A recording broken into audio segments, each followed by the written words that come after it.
Hey guys, thanks for joining me for another Dokkan battle video. And today I just had this idea for a video that I thought would be kind of fun. And what we're going to do in this video is we're going to talk about the top 10 most shafted units in Dokkan history. Now what I'm going to talk about, and this is my personal opinion, you could have different opinions about who should be on this list.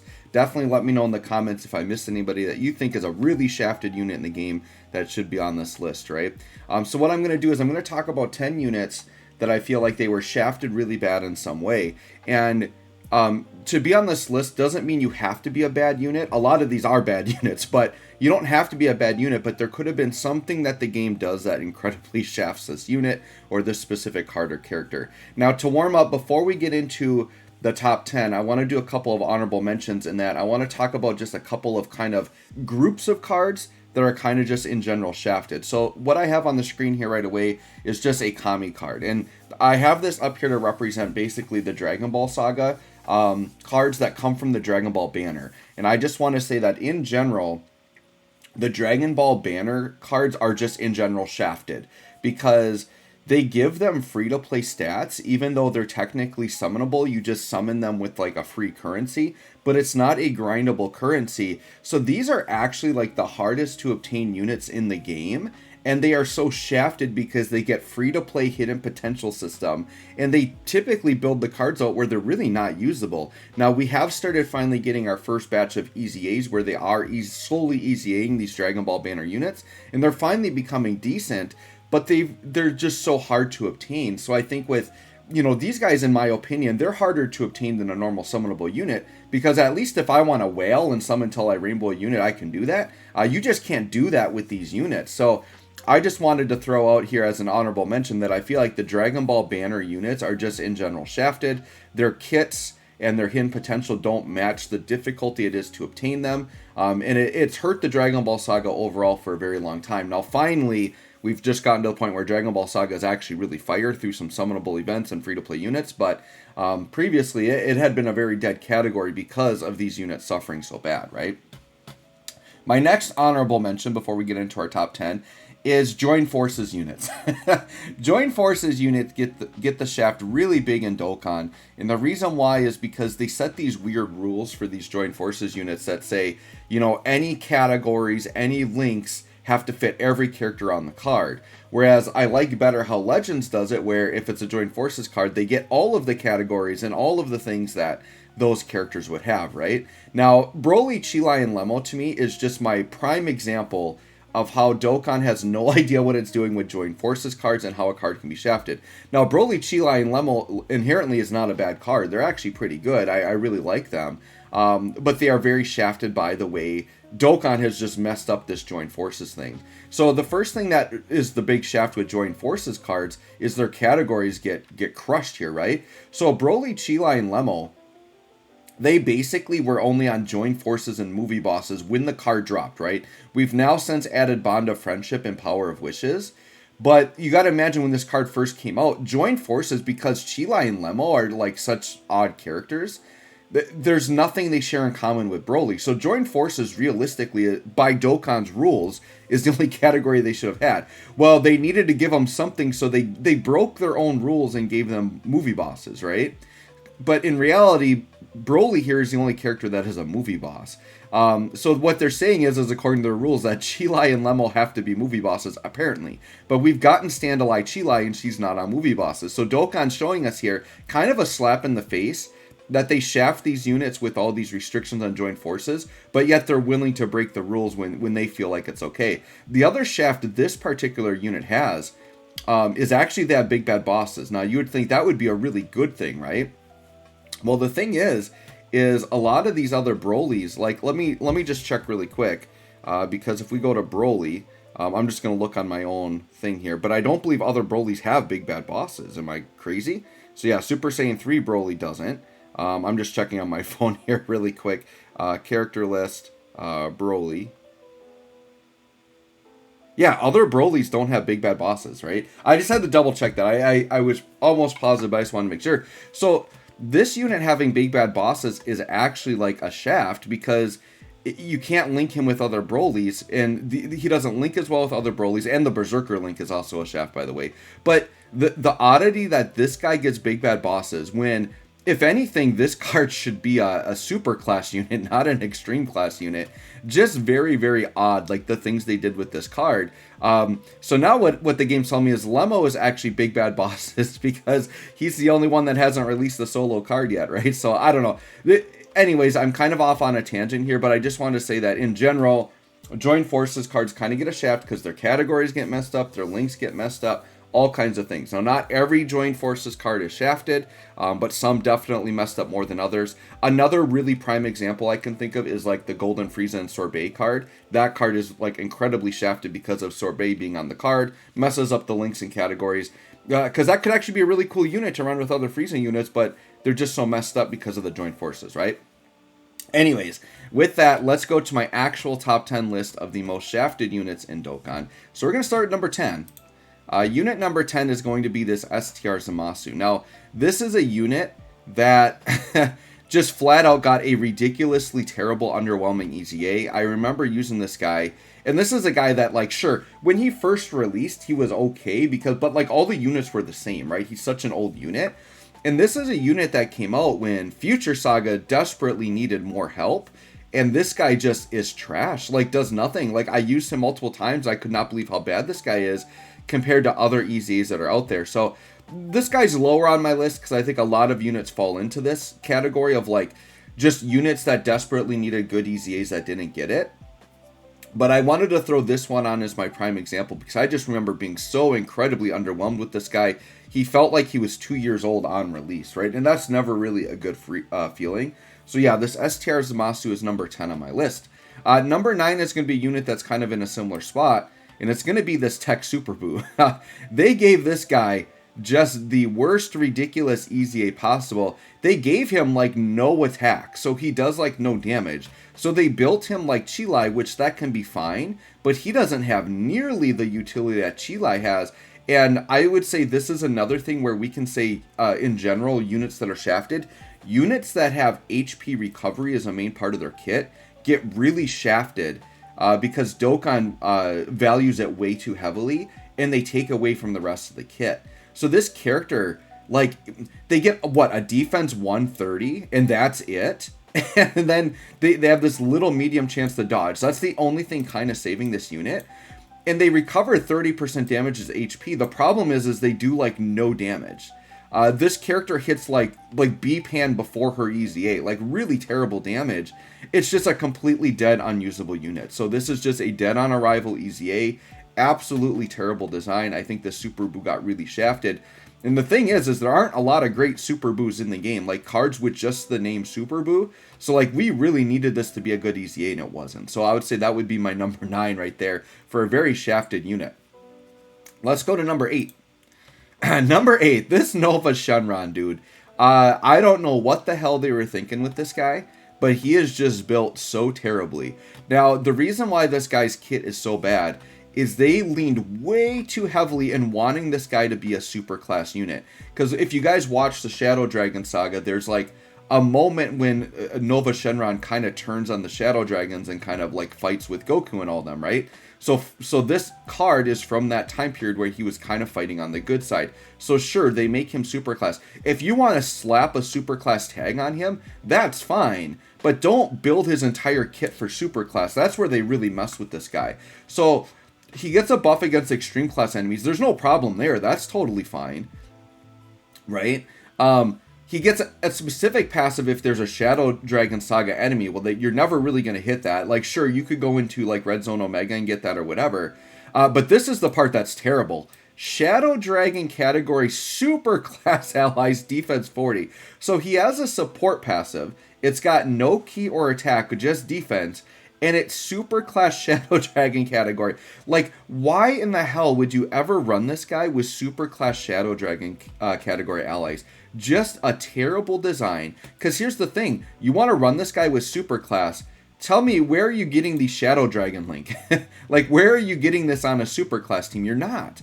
Like, you have to run him with extreme... Shadow Dragons want to be run with other extreme Shadow Dragons. That's just the way it is. But he's got links you're never going to hit. Where are you going to get the revival link? You're going to run Tech Ultimate Gohan with this guy? Probably not, right? Where are you going to get Gentleman? You know, like, these links... Like, how are you going to activate these with the superclass team? And the thing is, he doesn't have a good enough support passive to cover it, right? Like, sometimes these support units, you can get away with them not linking well because they're at least giving like 3 key in attack and defense. Well, this guy's not giving key. So this guy's a completely dead unit. Even when this guy, now obviously I'm talking about him at a point where he's a really outdated unit anyways, but even when this guy was fresh, like just dropped, he was dead on arrival. Like, there's no reason you ever wanted to run this guy. So I think this guy's incredibly shafted, and even more so because how many Nova Shenrons are we going to get in this game? Probably not very many.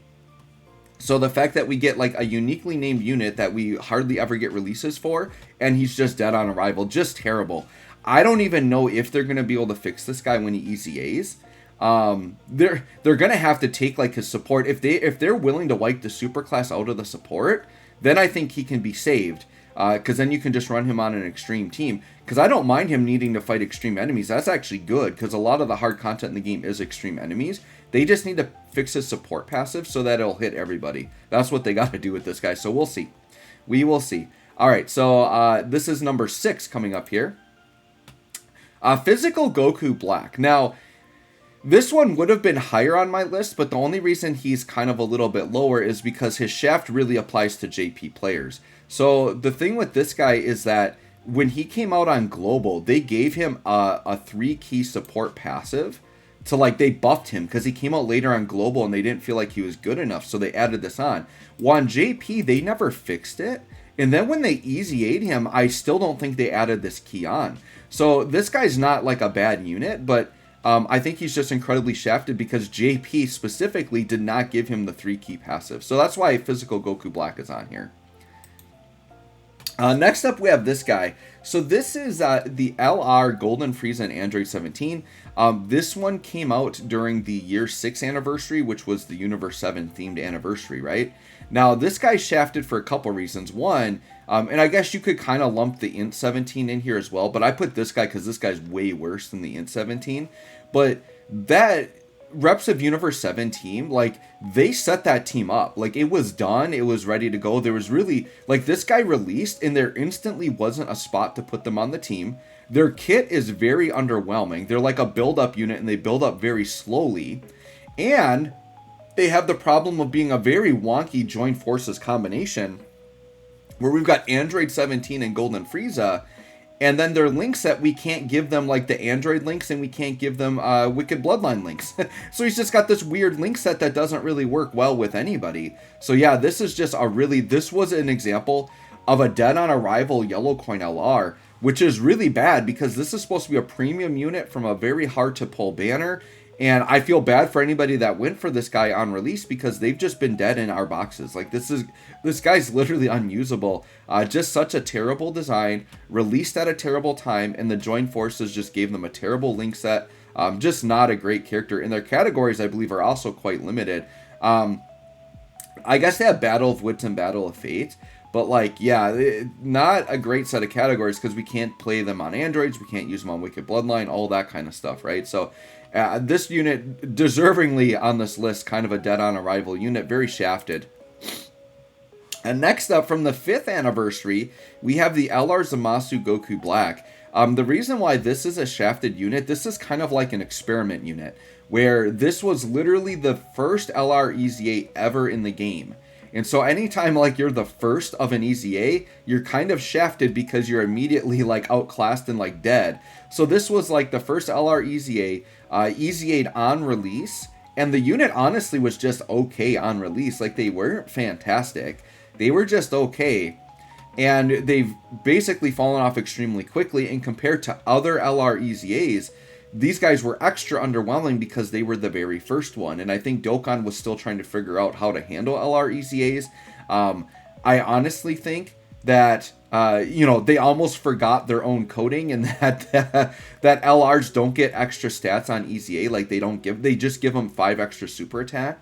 So this guy doesn't get, like, a huge buff on EZA unless the kit has changed a lot. And the kit was adjusted, but he's still, like, for a free-to-play LR EZA, just wasn't really that good. And I think just being the first one is kind of a shaft to this unit, because I think this is, once again, a very cool, unique unit. I don't know if they're going to create more units with the name Zamasu parentheses Goku. Like, I honestly don't know. So it's kind of unfortunate because this is a very uniquely named Goku Black unit that you can link with other Zamasus and Goku Blacks. So I hope they remake this unit with the same name so that we can get somebody on that team. But yeah, this unit just shafted because they EZA'd immediately and they were the very first LR EZA in the game, right? On that same note, what is this? Number 4 on my list goes to AGL Wrathful Broly. Now, this guy is shafted. Now, this is an example of a unit that actually was really good on release. Like, he's a really nice unit. The reason why this guy's shafted and the reason why Dokkan doesn't do this anymore, and I believe this is the only time Dokkan has ever done it. This, I believe, was the first and only summonable unit to EZA on release. This guy EZA'd in the same celebration that he came out, and he's a summonable unit. Dokkan just doesn't do that, and I think they realized very quickly the problem with doing that. I think they wanted to, like, bring hype around the character, but the EZA was not the way. All they had to do was just make his base kit the EZA kit, because that's the way he feels like, right? This Broly with an EZA was, like, really good at the time for when he came out.